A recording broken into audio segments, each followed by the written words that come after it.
ピースを取りに行くぞ。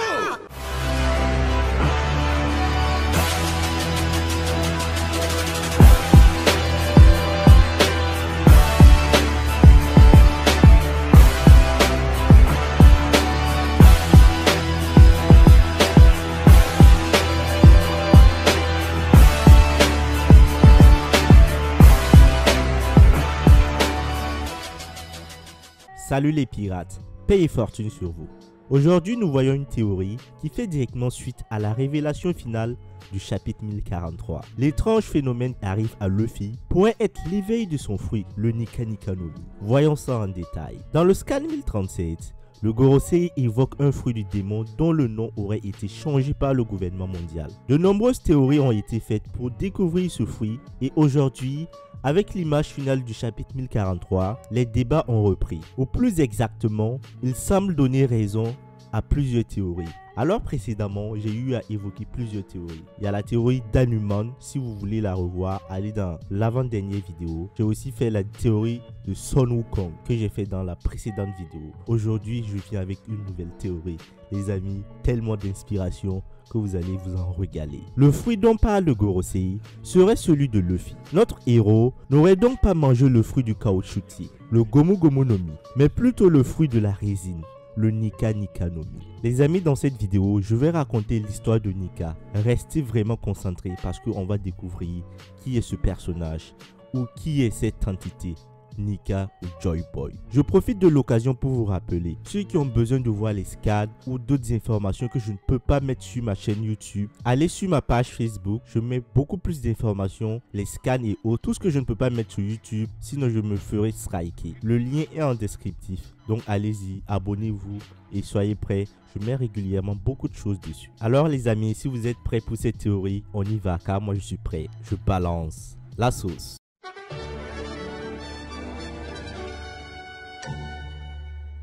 Nika signifie à la fois résine, qui se rapproche du caoutchouc, et à la fois sourire, deux éléments liés déjà à Luffy. La résine ayant beaucoup de propriétés en commun avec le caoutchouc, cela continuerait d'expliquer comment Luffy peut étirer ses membres, résister à la foudre et même résister en partie à la chaleur. Le nom du fruit correspondrait aussi très bien à Luffy. Évidemment parce qu'il est connu pour son sourire. Qui est Nika? Qui est Joy Boy? Et qui est Luffy? Soyons précis. Le chapitre 1043 se termine avec Zunichat annonçant qu'il a entendu les tambours de la libération après 800 ans et il ajoute que Joy Boy est revenu. Mais concernant Luffy, après avoir été vaincu par Kaido une fois de plus, le corps de Luffy a commencé à fondre et la bulle près de lui dit Nika. Nika. Cela rappelle bien sûr le dieu soleil que mentionnait Wozu plus tôt. Maintenant voyons. Qui est le dieu soleil Nika et quelle est la signification de l'éveil du fruit de Luffy? Nika était un guerrier légendaire, mythique, qui était autrefois vénéré comme le dieu du soleil par certains esclaves depuis des temps anciens. Il a été mentionné pour la première fois par Ozu, qui a entendu parler de sa légende par un gardien de prison pendant son emprisonnement. Sur la base de son apparence silhouettée, Nika semble être une silhouette danseuse avec un pagne, des cheveux en forme de flamme. Il a dans les mains une lance et une épée. Selon la légende racontée par Ozu, Nika était une figure héroïque et bienveillante qui était l'ami des esclaves. Il a été dit que Nika viendrait un jour pour libérer les esclaves de leur maître, oppresseur, et qu'il puisse les faire sourire. La légende dit que Nika était un grand guerrier. Sa silhouette le montre, tenant une épée et une lance. Nika est vénéré depuis longtemps par des esclaves qui croyaient qu'il finirait par les libérer de leurs souffrances. On ignore cependant si Nika a réellement existé ou non. Les amis, si vous vous rappelez, dans chaque peuple qui a été soumis à l'esclavage, il y a toujours une figure qui est dans leur folklore qui est destinée à les libérer. Prenons l'exemple du peuple juif en Égypte. Quand ils étaient en esclavage, ils ont toujours rêvé qu'un sauveur allait venir les aider, ce sauveur Moïse. Ensuite, lorsqu'ils ont été ravagés par les différents peuples voisins, que ce soit les esclaves africains qui ont été déportés en Amérique ou les Indiens, toujours dans leur mythe et dans leur folklore, il y a toujours un sauveur qui devrait venir. Donc cette histoire n'est pas liée à un seul peuple, c'est quelque chose de récurrent dans tous les peuples en fait. Wozu, un ancien membre de CP9 qui a déjà été emprisonné, a entendu parler de la légende par un gardien de prison et a ensuite commencé à prier Nika dans le but d'atténuer ses propres souffrances. Lorsque Woozwoo a remarqué que le même gardien de prison qui lui avait parlé de la légende avait soudainement disparu, il a soupçonné que l'histoire n'était pas censée être partagée et que le gouvernement mondial ou quelqu'un d'autre avait fait quelque chose au gardien. Il a ensuite décidé de s'évader de prison afin d'échapper à une punition potentiellement pire pour en avoir appris trop sur Nika. Woozwoo a mentionné Nika à Jinbei pendant leur combat, car le premier a associé la race des hommes poissons à l'esclavage et a interrogé Jinbei sur la légende de Nika. Jinbei n'a pas répondu à Woozwoo, mais s'est mis en colère lorsque Woozwoo a fait le lien entre les hommes poissons et l'esclavage, le battant avec son karaté des hommes poissons.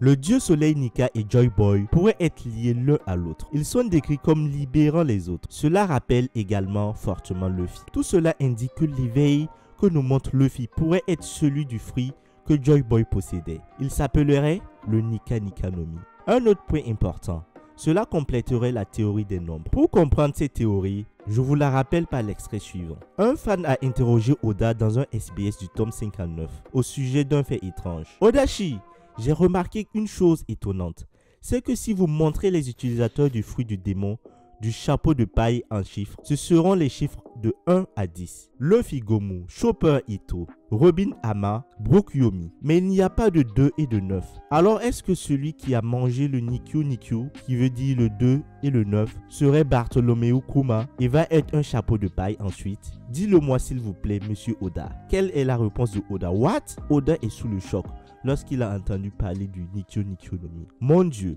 ça m'a surpris. Pourquoi ai-je été surpris? Aucun commentaire. Ça, c'était il y a longtemps, au moment où on parlait de Bartholomew Kuma. Et si Oda a été intrigué et choqué en ce temps, c'est qu'il y a anguille sous roche. Si vous ne connaissiez pas cette théorie, vous vous demandez peut-être en quoi les chiffres ont un rapport avec les noms des fruits du démon de l'équipage au chapeau de paille. Voici un tableau récapitulatif. Le Ito veut dire numéro 1, Futa numéro 2, Mi numéro 3, Yo ou Yon numéro 4, Itsu 5, Mu 6, Nana ça veut dire 7, Ya ça veut dire 8 et Kono Kono ou Kyu Kyu qui fait référence à Nikyu veut dire 9, To qui veut dire 10. En japonais, les noms des fruits du démon des Mugiwara utilisent les sons des chiffres de 1 à 10. Par exemple, le Gomu Gomu no Mi de Luffy utilise Go qui veut dire 5 et Mu 6. Cette même traduction est valable pour les fruits de Robin, Chopper et Brook. Le fait étrange est que cela laisse libre les chiffres 2 et 9. Le prochain Mugiwara devrait donc avoir un fruit du démon utilisant les chiffres 2 et 9. Et si on repart sur le tableau, on voit que le chiffre 2 veut dire Futa et la lecture sino-japonaise veut dire Ni. Donc retenez Ni. Et que signifie le chiffre 9? Le chiffre 9 en lecture japonaise signifie Kokono et en lecture sino-japonaise signifie Chiuku. Alors si on agence les deux chiffres, le 2 et le 9, qu'est-ce qu'on arrive à lire? On arrive à lire Nikyu. Que veut dire Nikyu? Nikyu, Nikyu. Vous voyez que le Nika Nika no Mi refait surface en fait. Comme l'a fait remarquer Yuderon, Nika est lié au 2 et au 9. Ni pour 2 et K pour 9. Cela correspondrait donc à cette théorie des nombres. Avec cette théorie, Luffy aurait donc les chiffres 2, 5, 6 et 9. En additionnant toutes les paires, on obtient 29 plus 56 plus 427 plus 43 plus 110 égale à 325. 325 est un nombre important car 325 peut être dit comme Sannigo qui signifie Thousand Soni en anglais. Tout en concluant la théorie des nombres, que Luffy est le Nika Nika no Mi resterait cohérent avec ses pouvoirs. On comprendrait aussi que ce fruit nommé Nika Nika no Mi aurait pu appartenir à Joy Boy et le Gorosei aurait voulu en changer le nom pour continuer d'effacer Joy Boy de l'histoire. Ah ouais les amis, la théorie des nombres est fascinante et terrifiante. Si elle s'avère, ça veut dire que franchement, c'est ce qui est en train de se réaliser. À moins que Monsieur Eiichiro Oda nous joue un coup, comme d'habitude. On a pensé que le fruit de Kaido était le dragon, mais en réalité c'est le fruit du carpe. Qu'est-ce que Oda nous prépare? Selon vous, qu'est-ce qu'il prépare? J'ai vu des théories, mais tellement de théories en commentaire et je vais les lire. Je vais lire les théories les plus fascinantes.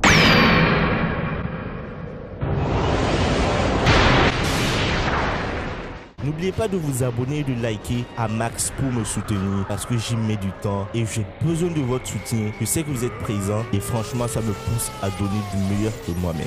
Donc franchement, j'ai été ravi par vos retours et tout. Alors on va commencer par Ahmed Abid qui dit: je pense que le Gomu Gomu no Mi est comme le All for One de My Hero Academia. Genre, c'est simplement le paramécia du caoutchouc à l'état simple. Une fois éveillé, ça devient le pouvoir de tous les Logia ou paramécia. Et c'est une autre façon d'accueillir plusieurs fruits du démon, autre que la méthode de Barbe Noire.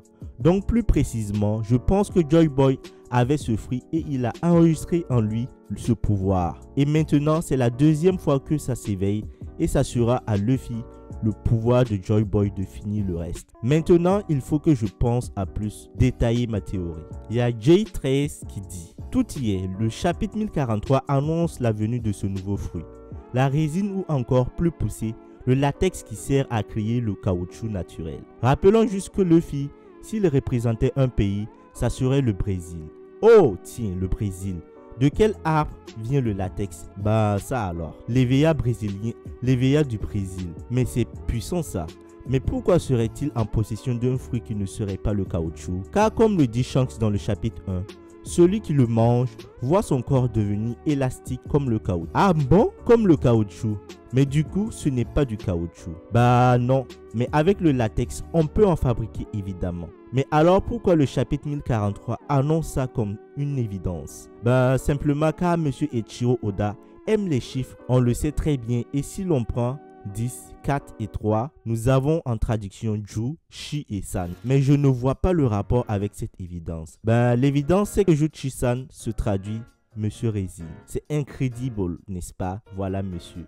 J'ai pris les deux théories qui m'avaient le plus touché. Sinon, il y avait d'autres théories de Quentin Boss qui a fait une théorie. Il y a aussi Iapi Boris de Melcio. Lui aussi, il a fait une théorie monstrueuse. Donc, dorénavant, lorsque je fais sortir des théories, je vais aussi énumérer quelques théories que vous avez eu à donner dans les commentaires. Alors, les amis, que pensez-vous de cette théorie du Nika Nika no Mi? Est-ce que c'est la seule explication à ce qui arrive à Luffy? Quel sera son éveil exactement? Laissez un commentaire ou consultez ma page Facebook. Je vous rappelle, les liens de ma page Facebook est en descriptif. N'hésitez pas, foncez dessus. Vous allez avoir tout ce que vous voulez. Peace les amis, portez-vous bien et à la prochaine.